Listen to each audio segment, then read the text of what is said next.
Hello, everyone. This is Andrew McKee, the Irish Bard with Life's Affair. Great to see you this evening on this lovely Thursday. Now, I know some of you might have been expecting our standard gathering affair that we usually do every Thursday, but tonight we've got a special treat. It has been a couple of weeks since we first released the Shakespeare Reviews, our first fully produced show here at Life's Affair. And it's been wonderful. It has been a lot of fun.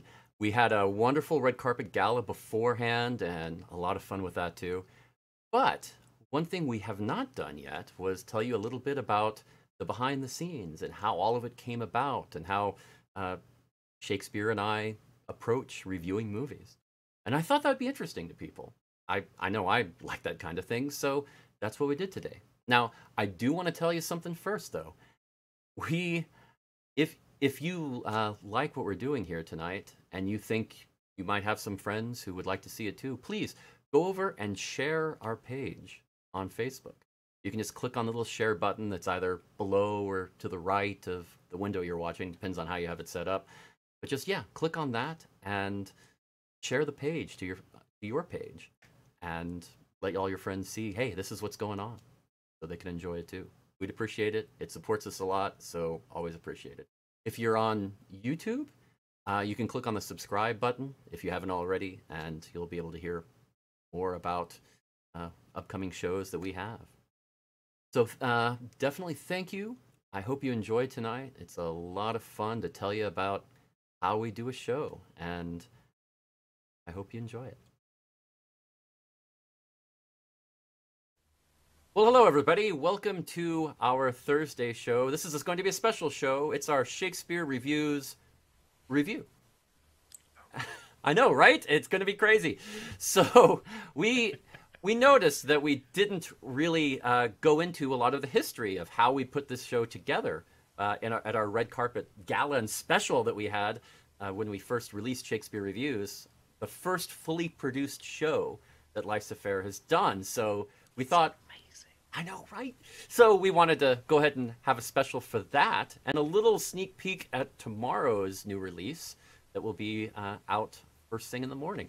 So let's go ahead and start with that. Now, first of all, Dan, or I should say Dan, Will, Dan. See, this is going to be behind the scenes. Who is this Dan you're talking about? I mean, I am deep in character. No. We've just finished recording a bunch of episodes together. So yeah, we're done with that. We're done. We can get past the whole character thing. This is all talking about it. We're stepping back from the show. Oh, okay. Stepping back. Stepping back. The beer is in the back of the pickup truck. The beer is in the back of the pickup truck. Okay, there we go. I'm good. Hey, great to see you, Dan. And I'm already out of costume. Yeah, man, you went quick. We just finished up and jumped into this, and I got everything ready, and you left the camera and then came right back on, and we're like, hey, here I am. I'm like, no, I'm out, because like some days I'm in the costume. So I'm like, and granted, I'm not in it nearly as long as I am on a regular Ren Fair day. Yeah. But I am in that costume so much. I mean, the only thing you need left is the whole movie star glasses. Oh, you just put them on. Never mind. Okay, yeah. True story. So, I, wear glasses. Yes. And I don't wear them as Shakespeare because, well, yes. Vanity. And I put on my glasses, I changed my clothes, but I felt like I probably don't look that different, right? Like I put on a hat, and nice. And for what I'm about to do, this is actually very appropriate. Oh. And we're out at a diner, and I see a whole bunch of people in Ren Fair garb, and I don't recognize them as vendors or performers or anything. I'm like, okay, they're patrons who dress up. And I'm like, are they going to say hi to me or anything? And I walk in, and they looked up, and they smiled. So I smile back. And it's like, okay, they probably recognize me, and just let me be. And then later, someone comes up to me and says, excuse me, do you work at the Renaissance Fair? And I said, yes, I do. Oh, okay, cool. Do you know that Shakespeare guy? Said, yes, I do. Do you know when his show is? And I said, oh yeah, yeah, yeah. It's at like 1, 3, and 5 tomorrow over. I think on like the Tudor stage. I think that's where he is. Okay, thanks so much. Thank you. Sorry to interrupt your dinner. So they recognized my face, but because of my freaking glasses, I swear to God, that's why they didn't. So You totally Clark Kent because them. That is the awesome. Clark Kent thing really works. Of like Wow. people are like, how is everybody so stupid? Why is Lois Lane so stupid to not recognize Clark Kent as Superman? And it's because it's out of context. Yeah. Yeah. He's not in the suit, and he has glasses on. It's And just enough of a difference to make that it cognitive changes the shape of your dissonance. face, and it also the person is going to act differently because they're out of costume. It's a different personality they put on. Yeah, it really is, and it's just funny because I was also asked about myself, but That is from funny. an entirely third person point of view. That is really funny. I enjoyed it. You know what you should have done? You What? should have taken a selfie with them and then posted it and told the story and hopefully found them so that they could. I mean, did you happen to see them? Did you recognize them and see them at your next show? I totally saw them the next day because I was looking for them. Oh, you should have. Oh, you should have done something about. I mean, that would have been great.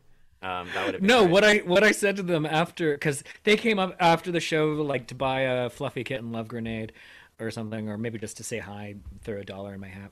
But I just said, "Oh, how was dinner last night?" And they said, "What?" I said, "Looked like you had the eggplant palm. Was it good?" They're like, "Shakespeare's stalking me? What is happening?" Oh, please, Shakespeare. He stalks all of us through school, everywhere. You I can't get rid of do. him. Can't get rid of him. I do. I really. I like to go the extra mile for my fans. There you Like, go. There you go. There you go. There you tuck go. them in at night. They don't know it, but I try to make it a little bit weird. Read them that bedtime story of tragedy. Oh yeah, it's not weird. It's not weird. It's not at all. And you know it's not weird because I am letting you know it's not weird. Totally. You're the authority. And I think this actually, we're going to try to not do tangents today, but I think this actually worked great because I know it's an impossible task, but we're going to try.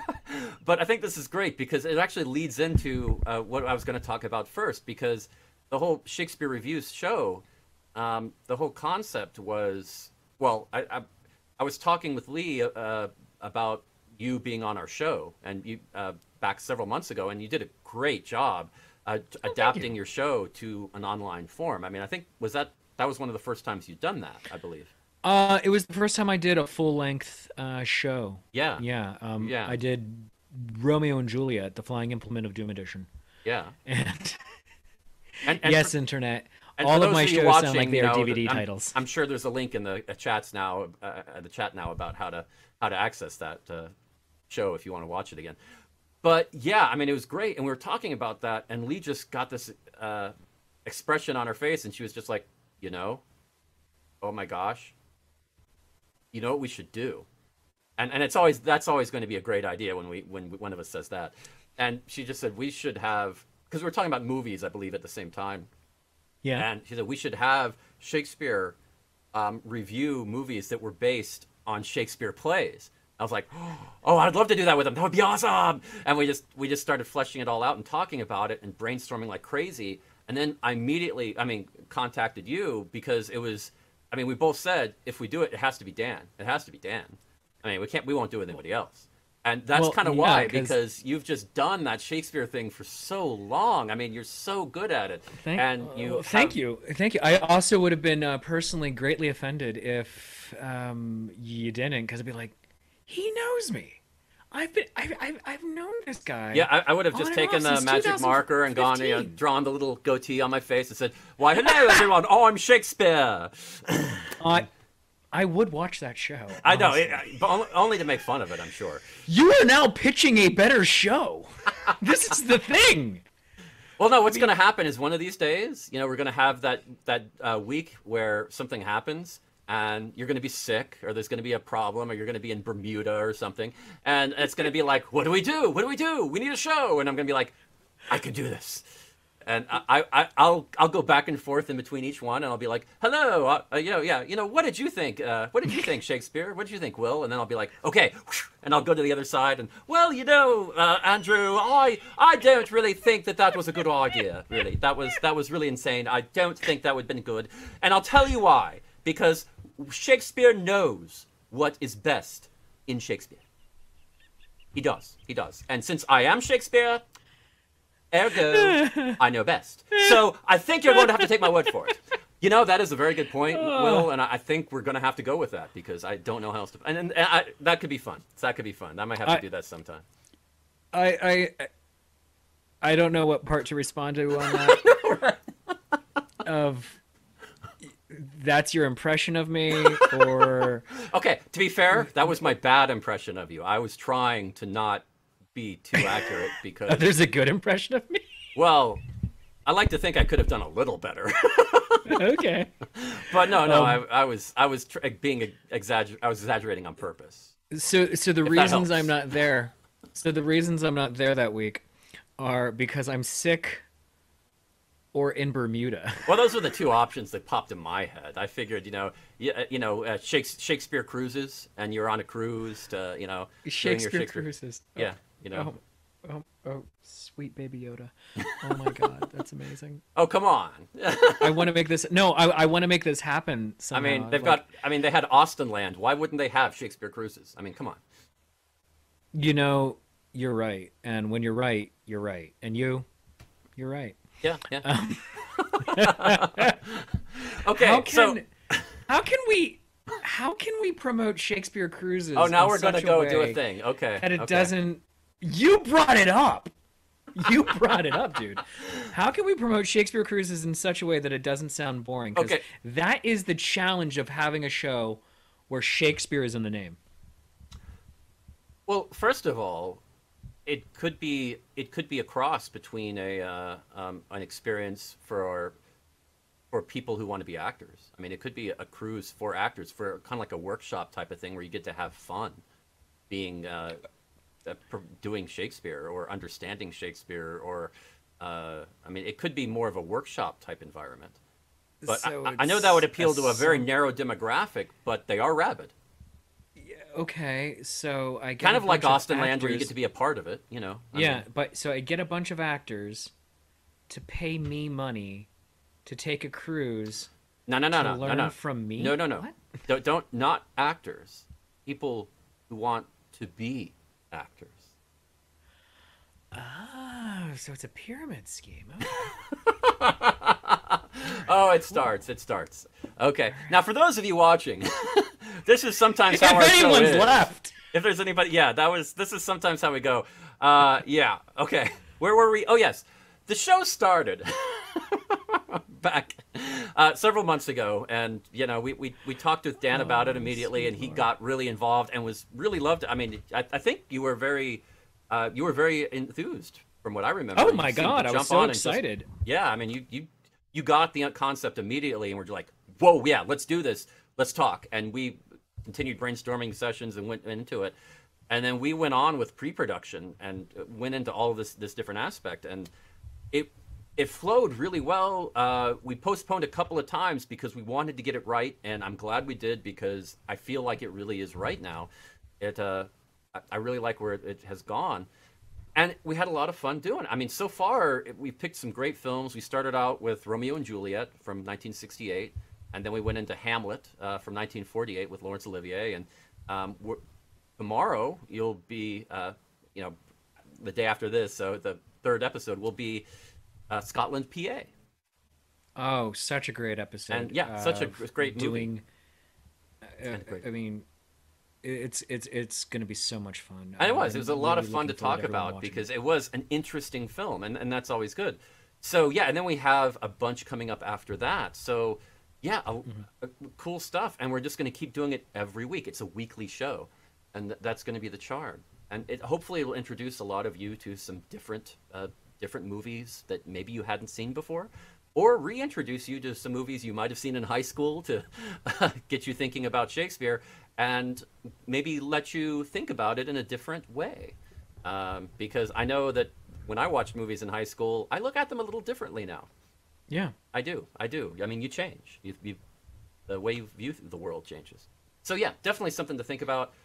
Now, one of the hardest parts for me at the get-go was coming up with the graphics and the intro and the outro and everything and the whole look of it. Because you could do almost you're not anything. just focused on reviewing. Yeah. You are post-production and pre-production on this. Oh yeah, yeah. It is kind of crazy. So I did I worked on the intro video, and the original concept was I kind of focused around a curtain, like a movie curtain opening. Mm-hmm. And I thought about that, and I looked, and I found this wonderful animated graphic of a blue curtain opening, and I was like, oh, this is it, this great shade of blue, it's going to be awesome. And then I showed it to Lee, and she said, well, I've kind of been marketing this as a red curtain background for Shakespeare Reviews, and I was kind of, oh. So, you know, off into the video editor, change the hue, make it a red, and turn that blue curtain into red, and yes! And we got it, and I really like it. Here, let's take a quick look at the intro. Oh yeah, you have it. Yeah, let's bring it up.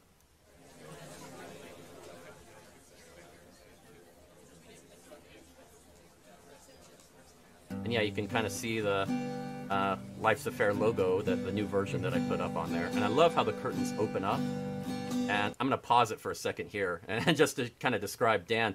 Now, the theme of this, the concept I had was sort of like an old TV show or old movie, where originally they have like, you know, this production company presents, and then they don't tell the name of it. They go, this actor, and this actor, and this actor, you know, and then in this movie. And it's a very counterintuitive way to do it to a modern audience. But back then, that whole little tease of how they did it was the norm. And it's also very well British. It's very British TV. It is. Like that's how they did Vicar of Dibley. I think it stems a little bit from the stage. I think it really does. Back when they had the vaudeville cards that would come up and show the difference, you know, and now introducing, you know, this person, you know, and this person, and then it says doing this, and it always had the event after the names. Absolutely, and it works really nicely. I'm like, if you want to hit play at any point, yeah. So I'm just gonna mention the Zenith Players, a theater group online that I work with a lot, does their posters that way. So makes sense. Okay. For instance, my wife read the part of Jane Eyre, and so it said Steve Anderson and Shakira Cyril and Dan Kostelik, and Dan Kostelik with Tara Clifford as Jane Eyre. And I'm like, oh, that's really classy. It's old fashioned, and I like it. But it does come across as classy. I mean, I agree. I agree completely. So now, when I thought about the curtains opening up, I said, okay, well, we need to. This is Shakespeare Reviews, so we need to start with Will Shakespeare, of course, with Dan. And I appreciate thought, that. Thank you. Well, I mean, it's just common sense. Egos aside, that just, as a producer, that just made sense. And then you had I thought about you with a quill. That was, of course, I mean, the whole logo for Shakespeare Reviews that Lee came up with and involved a quill feather. So I thought, okay, that's which just because I'm on brand. There you go. And yeah, you often carry. I have seen that over the years. You carry one around at fair. So yes. So that is one of your props. So yeah, it just made perfect sense. That's what I envisioned. So I thought, okay, you writing. I need the background of a scroll seemed too old-fashioned even for you. So I thought, let's get a book. So I got a good graphic of a older book and a good video of that. And then I wanted the animation to be like you were writing it in. And I got Will sound effects and spent a ridiculous amount of time syncing them so that it sounded in line with it. So here's what I came up with.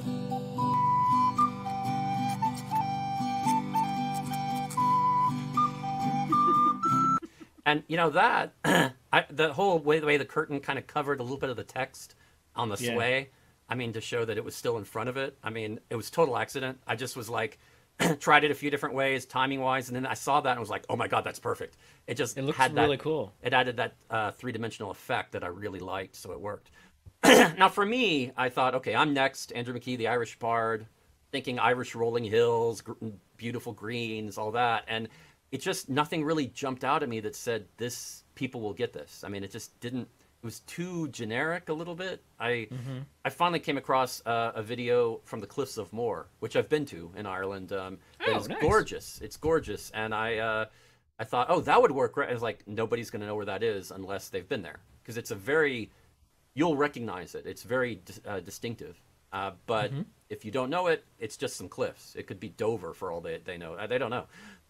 So it's kind of like we need something a little different. But it got me thinking water. So I became open to the idea of maybe some water with some green hills in the background. And I came across this, and I just love it. And added the sound effects of some waves and everything. Oh, I think you have a comment. Yeah, on that, are you basically saying that in moving away from cliffs to the water, you were in effect more inspired by the soap Irish Spring? You know, surprisingly not. You would think. I mean, that's an obvious route to go with it. You know, honestly, when the water concept came out, you know, the first thing that entered my head, What's that? the first thing that entered my head was Twelfth Night and the Tempest and the Shakespeare plays that involved ships at sea and shipwrecks and all of that. And I thought, you know, Shakespeare. I mean, certainly not as much, not as Gilbert and Sullivan would do, but still involved, you know, a lot of sea voyages and things like that. So I thought, you know, wait a minute, that's not a stretch to have a water component in there. Yeah.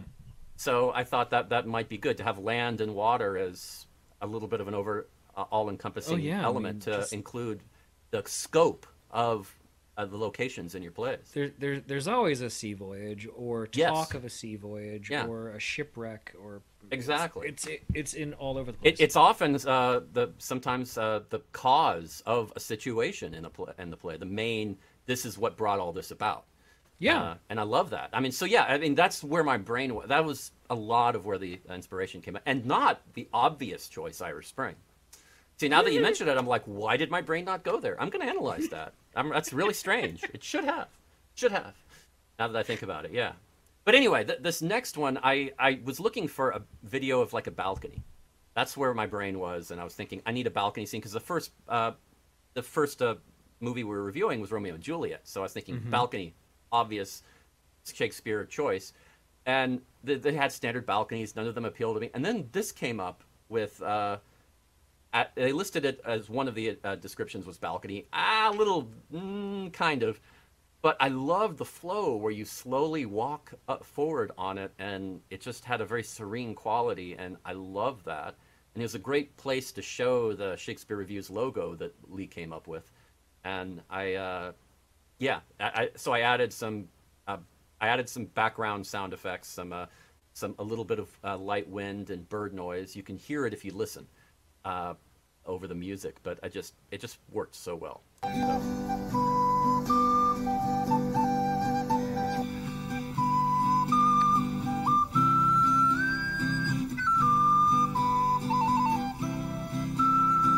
And you did the music for it too. Yes, yes. That was a weird story. I recorded the music weeks before we went live for the first show, and that was like the first thing I did. I was kind of like, oh, this is the music. This is I did a rough version years ago of my own arrangement of Newcastle, a traditional 17th century song that was very ubiquitous in that century, in a lot of books and popular for decades, which is very rare. So it became like the standard, you know, oh, everybody knows how to dance Newcastle, so it was a dance that they kept having. But yeah, I had that and recorded it, and I did everything else, put all these graphics together, came up with everything was ready, and I kept working up until the show. I wanted it to be as perfect as I could. So it became to Yeah. the day of, and I was like, okay, I'm ready. All I need to do is slap on the audio on top and do a final render, and we are good. And then I put the audio, and there was some serious timing problems. And I worked on it for about 15 minutes and realized this is going to take me several hours minimum just to do an okay job. So I realized, I worked so hard on this, I could easily play it again. It would be easier just for me to re-record it. So I got to do something cool. I got to do something that, like a normal movie score. Normally, for when you're scoring a movie, they send you the script or at least something rough to give you, these are the themes we want to start with, what we need, and this is what those themes mean. And you come up with the general theme of it, and then you get a rough cut of the film, and you actually do the music for it, and you're watching the movie while you're doing the final performance and final recording. And this, I did the same thing. I got to see the intro and just record while I played along. That's fantastic. And so the timing was just great. I loved it. It worked out really well. It was a fun experience. That's kind of the first time I've ever taken it to that extreme of scoring. So, and you had to do that effectively twice. Once with the guitar with the recorder. I started with the guitar. I usually go with the bass with the rhythm instrument first, unless for some reason it's an off rhythm or something, and the other instrument needs to lead that. But yeah, I started with the guitar and went with that. But whenever I do that, it's like I can hear the recorder in my head the whole time. I know what I'm playing while I do it. And I do that, and then afterwards, I played the recorder over it, and it took about 3 minutes for each one. 3 minutes on the guitar, 3 minutes on the recorder. I made a couple of quick edits, and then did a quick mixing and mastering job. I've mixed and mastered those instruments so many times, no problem. About 30 minutes, done. And then put it all together, did a render, and had it ready for the opening show. And see, that's what you want. That's what you want. Yeah. I mean, I was unhappy I cut it that close, but it worked. So as long as it works, you're okay. So then the next part after this, this was an actual clip from the movie. Now, every time I watch the movies for review, I don't know how you do it, but because I'm also need to do the graphics, I will, while I'm watching, I'll take notes, and I'll do clips. I'll pause it and do screenshots of important scenes. Okay. Because I figure I might use them in the intro, where we might need to put them up for a description during or something. I started with that, and this one, I mean, it was great because they said, okay, looks great. Romeo and Juliet at the beginning of the film, when they're talking about it, introducing it, this is awesome. The text was not as bright, so I captured just the text, put it into Photoshop, up the color a bit, made that better, added a drop shadow, made it pop a bit, and did all that, color corrected the picture completely, and made that better, because it was a little drab. I'm nothing against Zeffirelli, but you are re-editing 50 plus years later Franco Zeffirelli. Hey, if George Lucas can do it, anybody can. No, I mean, it's just for the clip, just to kind of, because people are used to a different look now. If you need any color correction done on your old movies, hit up Andrew. He will remaster this. There is that. He lives to do this. He's pulling 16-hour days. He can do. It's like I already work for you. It really is. But no, I mean, and the interesting thing was this clip started the whole concept of how the intros would be for all the other films, because there was all that empty space, and I thought, hey, I could just throw in those little pictures that I've been taking screen caps of, and put those in to kind of say this is what this movie is about in picture form. Sure. To kind of show highlights, and I thought, let's do that. So I put it in, and I did a little bit with the music, and I was really happy with the way it turned out. And because I was so happy, I ended up doing it with all of the other stuff. And you can kind of see in the upper right-hand corner, you have to do the balcony scene with Juliet, because I mean, Romeo and Juliet. And I tried to include some good stuff with everybody. Michael York, you have to have him in there because he's such a notable actor, and that's at the party early on when he's staring at Romeo, who crashes it. And then I wanted to have a good group scene, and a lot of it was blurry, fast motion, but that one in the upper left-hand corner at the beginning of the film, great color, great look, and just to kind of get a feel for what the movie is. And Yeah. I hopefully did okay with that. And because of that, on all the other films, on Hamlet, I did the same thing. And on Scotland, PA, I've done the same thing. I'm going to keep doing it. Just kind of continue that process. And it works great as an intro, and I like it. So, yeah, I'll go ahead and finish it, but that's pretty much the intro. It's a little over, about a minute and a half is what it came to. Not too bad. But yeah, that's kind of what the process turned into. I'm sorry, that might be more than a lot of you cared about, but I've always found the creative process fascinating. So yeah, that's why I like to follow that kind of thing. I mean, that's why, you know, people watch those reality shows about creative stuff, everything from oh gosh, what Project Runway to to, I mean, that Make whole it work. Yeah, make that whole process of how people create things. I mean, that has always fascinated me all my life. I've been that. I don't know if that does you, Dan, but Oh, it really does, because I, in addition to being a performer, I write all my own material, you do. and I now write material for other people to perform as well. Oh, nice. But I also have a big background as a stage manager and stuff. So having led the production meetings where you're learning what everybody is doing for a show, what the lighting designer is doing, what the sound designer is doing, the set designer, the builders, the costumers, the painters, the makeup artists. It's fascinating knowing all of it, and how it just, and seeing in real time how it can all work together. So knowing that the final version of that took you about a half an hour to mix, master, and render is great to know. Well, the audio. I mean, everything else, all the rest of those graphics, that took days and days and days. Like right after we're done with this, I actually have to edit another show that goes up tonight, of about an hour before Life's Affair, and it's, I'm hoping I can edit it that fast, so it also has time to upload to YouTube. And since my internet is being weird and dumb, we'll see. Yeah, that has been a rough problem during all this. It's really forced people to kind of notice the shortcomings of their internet connections, because nobody's ever taxed it like this before. No, and like in the past, if something takes 6 hours to upload, you're like, okay, it takes 6 hours, that's just what it is. But when you're moving into daily and weekly shows, it's like, oh, okay. Yeah, I don't know. I don't think people watching really understand the level of work that goes into that short 30-minute or hour online content. I mean, well, you can do it very light, but I mean, if you're trying to really put on a good, do the graphics right, I mean, it takes a lot of prep work.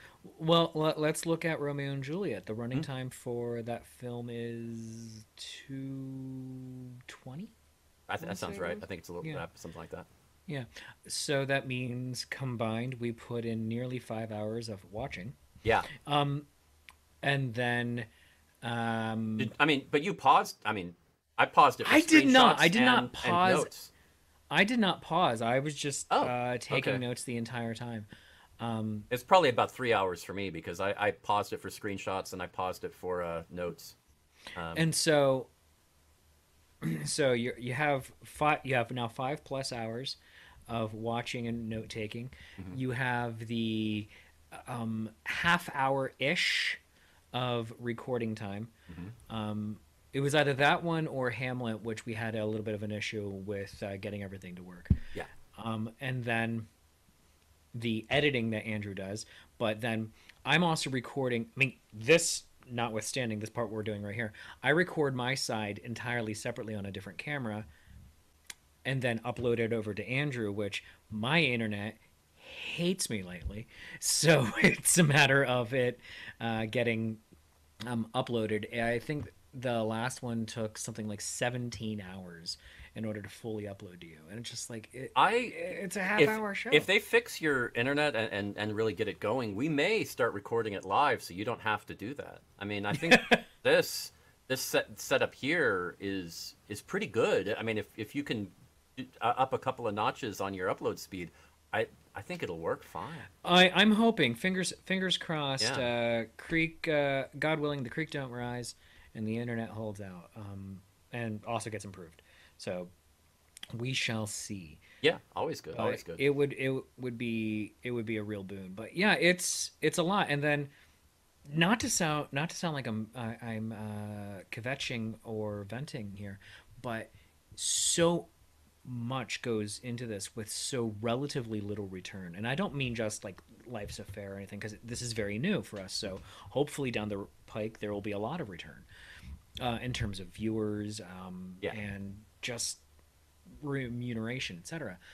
But we love this, and also that we potentially have no other skills because this is what we're doing. But we love this because all of us in the entertainment world, for the most part, are taking such huge pay cuts this year. Not because we're getting paid any less, but because the gigs aren't there to Yeah. materialize, and we need to make it all work in other ways. And so nearly everything you're seeing, if not actually everything, and I don't mean just from the two of us. We're just a couple of clowns that like to wear velvet. Um, I mean, all of the entertainers that you see that have moved online, it's all a labor of love, and I really hope that that carries through to the audience members as well.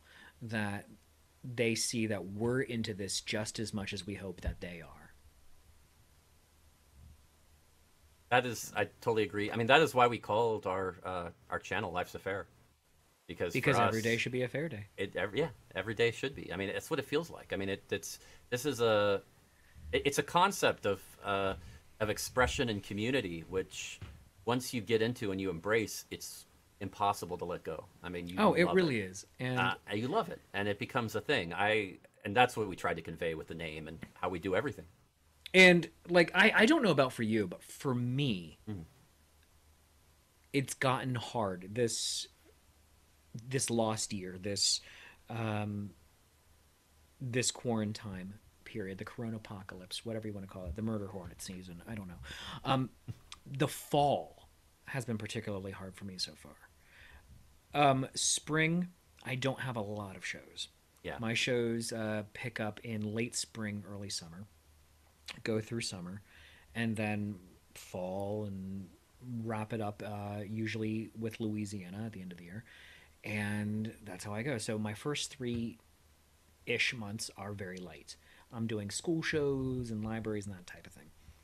So I didn't really feel the sadness and malaise set in about no actual fairs until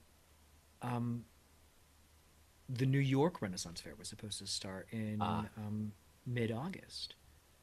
And even then, it was like a couple of weeks went by. But once the weather started turning and you felt the crispness, back in high school, I would call it soccer and football season weather. And it totally is. But yeah. feeling the crispness in the air that it means to me, Ren Fair, put my doublet on, lace up my boots, and go act like an idiot for It's 8 to 10 weird to have your hours. weekends free. It really is. It It's is. like this is Saturday. What am I doing here? It's that weird feeling. Yeah, so like we've been having wonderful here in upstate New York 50 and 60-degree weather with the leaves changing and everything is just as perfect as you can imagine.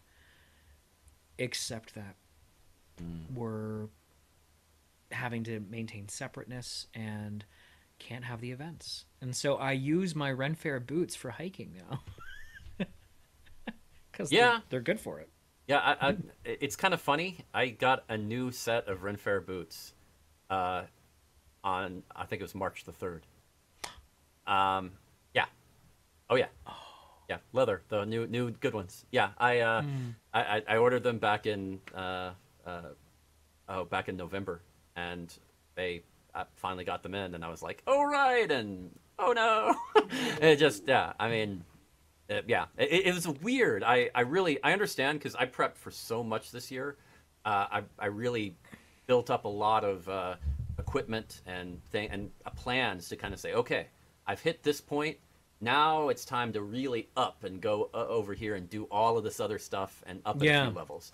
And I was ready, and this happened. But at the same time, that's life. I mean, things happen. It is. And I mean, I learned a long time ago on stage that if you plan everything exactly and you get upset because the plans don't work out exactly, you are not going to last long as a performer. I mean, no, you really aren't. It never does. I mean, you put a plan out there as an outline and say, okay, hopefully this will work out, and then you roll with it. And that's what I've tried to do. I really think there's been some good out of this, and that there totally is. It's forced a lot of performers to diversify more than maybe they're used to, and to understand online as a method of performing. And it's new. It's the Wild West out there, but it really is. It's an interesting time, and I think we would have all got there in 10, 15 years anyway.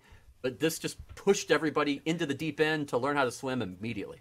Well, that's why I'm really glad I have a background as an improvisational performer. Yes. Because it teaches you how to just roll with it. No Very matter true. what happens, roll with it. And so I introduced my show as a one-man audience interactive improvisational Shakespeare show. And the improvisation is what you, the audience, bring to it, because I use you as Romeo or Juliet or the balcony. And if you say things exactly the way I tell you to say them and do it, it's going to be a good show. But the improvisational aspect, which brings all the magic and gold, comes from you're going to do something weird, or you're going to say something out of left field, or you're just going to be an adorable little kid who is shy and wanted to be on stage but now is... And we can just have so much fun with that. And that's where the magic happens. And so this year is teaching us all how to improvise in real time on a macro scale. Oh, yeah. And even though we are socially distant, or rather I should say we are physically distant, through the power of social media, which is a dumpster fire. Let's be honest there. But it does have its good elements. Hi, you're watching this on Facebook, and please love me. But through Zoom and various other conferencing platforms, it's allowing us to also meet performers that we may have heard of, but we don't know. So that's very true. Performers who you don't work with at festivals, being on your show or on my shows that I do, and then we're on their shows. So it's really helping us to not just solidify but build anew this Renaissance Festival community and bring into it people who haven't been in it before, people from legit theater and like working alongside Ren Fair performers or musicians who never work in Ren Fair, but bringing us all together into this beautiful new community that I don't know where it's going. I don't know what's going to become of it, but so far it is a beautiful thing, and I'm here for it. And we've been talking more about like that stuff in this conversation than we have the actual show. And yeah, but I mean, it does kind of describe a little bit about our rationale and impetus for doing the show. So I can appreciate that. Okay, good. I'm glad I'm not entirely out of bounds. No, not entirely. But let's go ahead and do a preview of tomorrow's show. A little clip from that. Let's do it. I haven't seen it yet. Oh, you haven't? Oh, let's do this. No. Was the music that they had with the transition for Macbeth's, the restaurant, and those were great transitions in there. Yes. That worked wonderfully, and the music went well with that. So they found their stride. So again, at least get through half the film, and you'll be happy. Don't let that deter you. What did you think of the press conference scene? Oh my God! Which takes the place of the banquet Yes. scene. in the original play. Yes. What did you think of I that? thought it was really well done. I was happy with that. I don't know. I mean, what do you think? I thought it was quite impressive. A good idea. It is one of my favorite scenes in cinema, period. Oh, He's really? taking questions. Oh, how does it feel? Oh, this is great. Oh, we're just so grateful. Oh, all right. Yeah, Banco. Yeah, why'd you kill Yeah, me? I know, right? Shh! We're not talking about that right now. Oh my God, I just loved it. Yes. I'm like, watch the meltdown. It's just like, Yes. oh my God, it's so great. Yes. Oh yeah, the whole talking about Banco and the whole scene. Yeah, I mean, that's kind of how we do. We go into different scenes we like, different aspects we like, whether it's music or whether it's the acting or the actors or the writing or the. I mean, we break a lot of different things down and approach it from two different angles, and I think that's why this works. I come from a very movie watching background. I've seen a ridiculous number of movies. My movie collection is, well, it starts in 1900 and goes to here. And Do you have Edison's train coming down a railroad? I've seen it. I actually don't have a copy of it, but I have seen it before. I mean, Okay. I have the classic From the Earth to the Moon. Where it's literally a guy in as the Man in the Moon. Yeah. That with a rocket in his eye. Yes, that one. That was a French film. But yes, I have that one. I have. There's some really good early films. I mean, most of them are on one reel, like a 10-minute film. But it's great. Very fascinating. Oh, I got one. Oh, it's gorgeous. It's from it's from the what do you call it? I want to get the name right. It's like a trolley, but I don't remember what the streetcar. Streetcars? In San Francisco. Yeah, there's and streetcars. it was filmed a few days before the earthquake, and it goes down. It goes down the Market Street, and it's a whole 10-minute shot at the front, watching cars and people walking around the street and the buildings. And I mean, you compare that with pictures of the after, and it's just like on the same street, and it is crazy. Wow. I mean, you look at it, and at least some of the people in the video, no longer with. I mean, they only had a few days left. I mean, it was really nuts to see that that's because insane. San Francisco was such one of the busiest cities in the country at that time. After what was that? The 1906 or Yeah, 1912? 1906 earthquake. Los Angeles replaced San Francisco as Yes. the happening spot in California. And that's why, and it's quite fascinating. I mean, think a lot of historical films like that, but then you start getting into the classic films in the early 1900s and everything, and the silent films and that era, and then you start getting to the late 20s and 30s where talkies come around and it changes everything, and it's a huge whirlwind of change and trying new things and everything. And then, late 30s, color becomes a big Wizard thing. of Oz, baby. Then you get to the 30s and 40s and 50s where color, I mean, you still have black and white films in the 50s. I mean, it was a gradual transition, but they learned a lot. And then you start getting into the low budget films in the 50s where all of a sudden people who had hardly any startup capital, they could make a film and they could distribute it. They could send it out to some of those with the deregulation of the not the deregulate, but the change in the studio system, and in the late 40s, and that changed everything. And then you had all this innovation with new approaches and camera work, and a lot of crazy quality in the 60s and 70s. Widescreen became the thing in the 50s, and then you get into a whole new view of the digital age, which happened in the late 80s and 90s, where digital effects started to take over and everything. And then it goes crazy with now we're in this online media craze where you get companies like Netflix that they have movies that they are not even in theaters anymore. And it's a whole amazing time. Or a couple of them that they'll do a very limited theatrical run Yes. at the end of a year in Just order to to, get an Oscar bait. Yeah, just to get in there. Yeah, you get those too. It's fascinating, but I love movies, and that's sort of been a thing for me. I I always have been fascinated. Now, and it's great for me to come at it from that angle, and as a musician to approach movies that way. But then with you, you have all of that Shakespeare experience and knowledge as an actor and performer.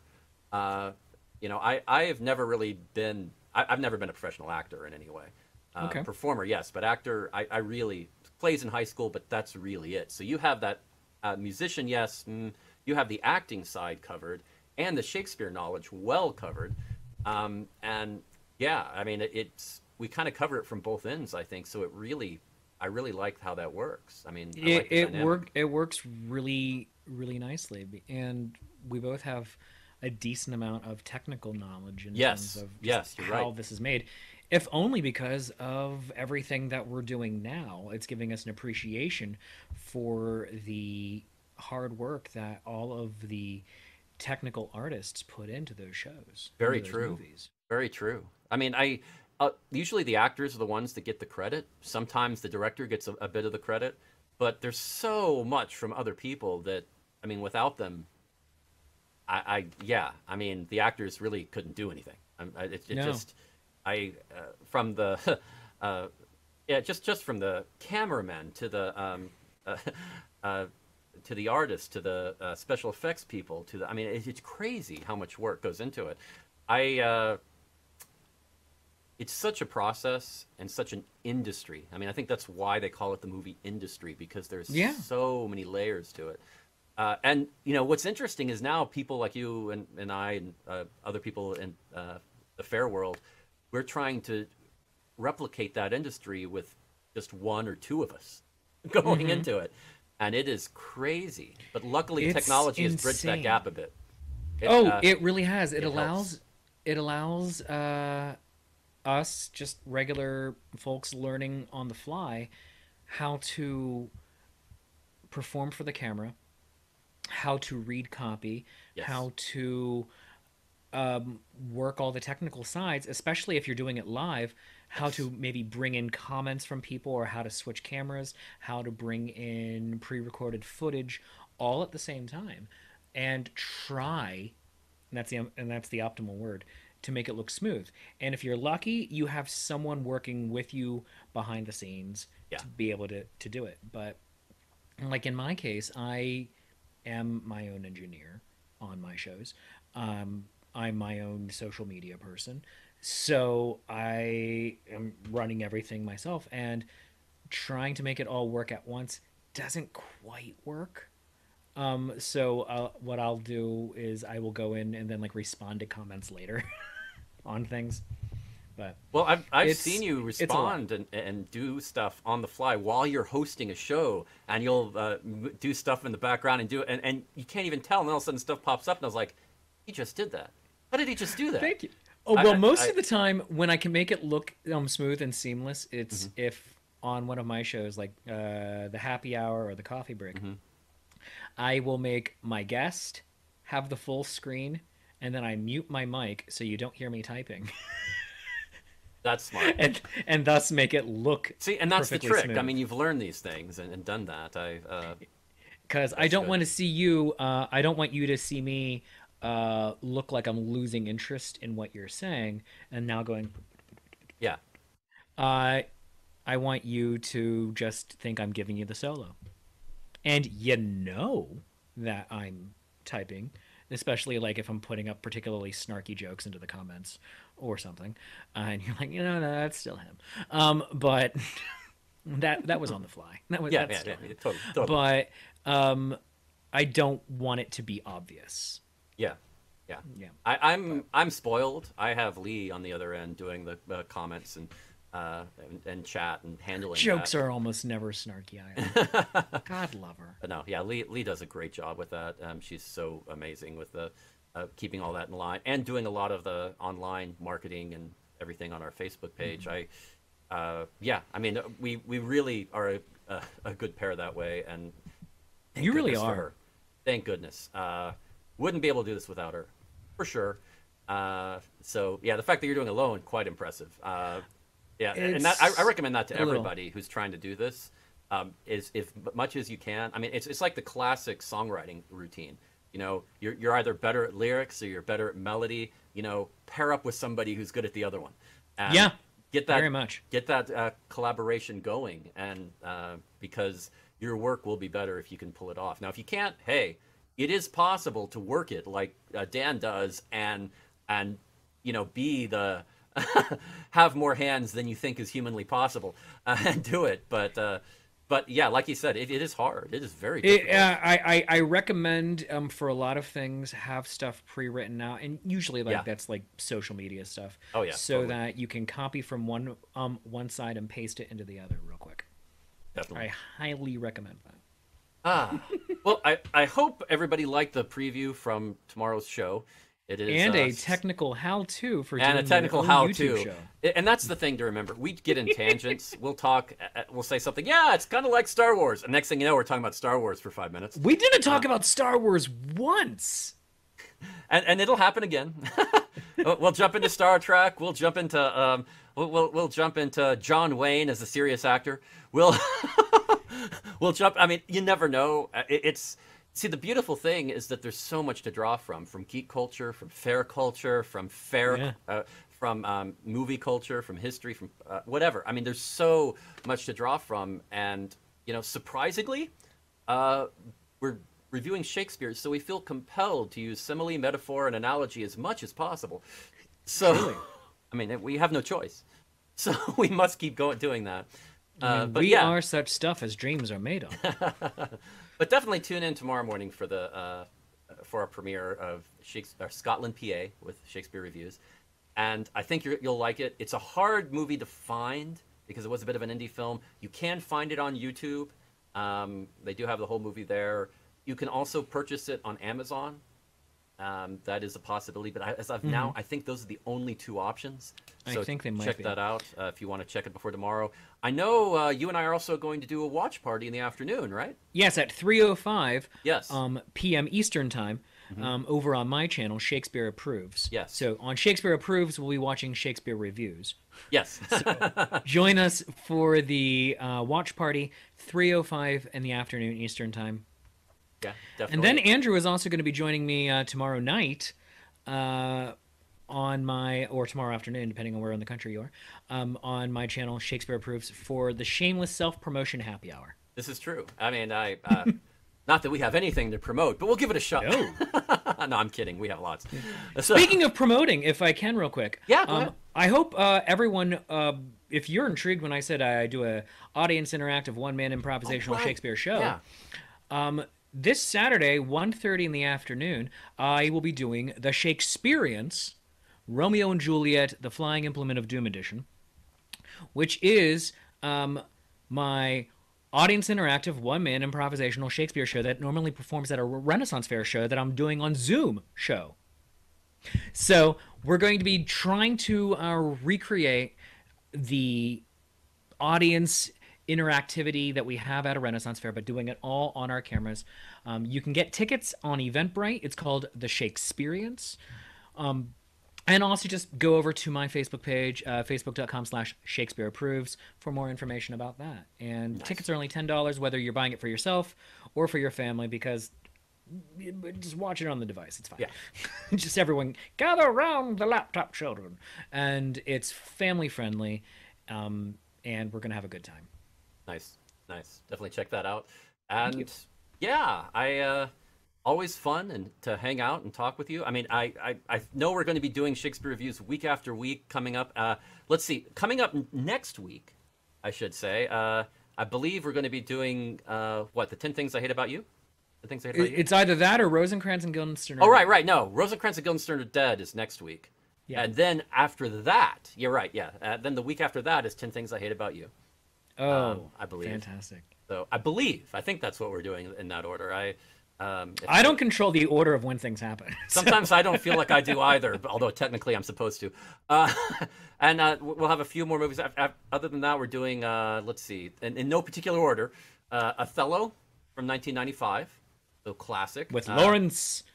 And those are the two that Dan picked. And this is how we've been approaching it. Dan will pick two films, one that's more strictly based on a Shakespeare play and another one that's loosely based. And then I'll pick two films, same concept. And my two were Much Ado About Nothing from 1993, the classic Kenneth Branagh, and Forbidden Planet is my Starring loose Anne adaptation. Francis. Yes, and yeah, Leslie Nielsen. Ooh. Before he was considered a comedy actor, he was a leading man, romantic lead, and Walter Pidgeon. So I mean, a good cast, good names, and Robbie the Robot. So introduction to that. So really good stuff there. And then after that, we're going to be having something interesting. We're going to be doing a Halloween special show because there's 5 weeks in October. Ooh. So we're gonna Two full moons too. We're gonna throw that in. I'm not gonna say what Halloween themed Shakespeare film we're doing because we shouldn't give that much away. No. But I think you're gonna love it. It's gonna be awesome. It's gonna be yeah. So I actually guess spectacular. away. So tell me what you think we should do. Because, I mean, we've got enough time. We could theoretically change it if you come up with something better. We You never could know. change our minds. We have not filmed this yet. Not this one, no. So, yeah, we could do something different. So let us know what you would suggest. And maybe you're right. Maybe you're thinking the same thing we are. It happens. Yeah. So definitely look for that. And it's going to be a great month. No, coming it up. is not Pride and Prejudice and Zombies. No, that's the wrong author. Yeah, I totally get where wrong you're coming author. from because everything, everything that came in from British literature after Shakespeare was based on Shakespeare. We know that for a fact. I mean, that's the truth. It was all, I mean, everything. So, yeah, let's just accept that. So, British literature, you have Shakespeare, and then everything else afterwards based on Shakespeare. Yeah, Pride and Prejudice, to make that metaphor, is how Taming of the Shrew should have gone if it was entirely a feminist piece. There you go. Yeah, I think that's how the Norton Anthology of English Literature is divided, as I recall. Yeah, I think it sets Pre-Shakespeare, up as Shakespeare, everything after. inspired by Shakespeare. Yes. Yeah, I think that's how it works. Yeah, as I remember correctly. Okay. Some early stuff, Chaucer, Song of Roland. Oh yeah, Shakespeare, and yeah, kind of it. So now we've cleared that up and disturbed a few English professors. Call that a victory. And I am so sorry. oh, mercy. But always fun. Thanks for joining us tonight. It's been a pleasure getting to hang with y'all and tell you a little bit more about how we put on Shakespeare Reviews and a little bit about what is to come. And I hope to see you tomorrow and weeks after. Now, next week for Gathering Affair, we're going to go back to our standard Thursday show, and we should have some performers from the Pennsylvania Renaissance Festival. It's going on now, and we have people filming out there. So, yeah, we should actually get you a more a more traditional taste of fair in the gathering. So, look for that. Should be very exciting. And I know, I know at least one of the groups who's going to be there next week. And I'm not going to tell you because, I'm going to be that guy. Not going to tell you, but you're going to love it. It's going to be really good. I'm really excited about it. Oh, so good. So yeah, so look for that. Have a wonderful evening and have a great time just thinking about the fact that life's a fair. It really is. Bye-bye.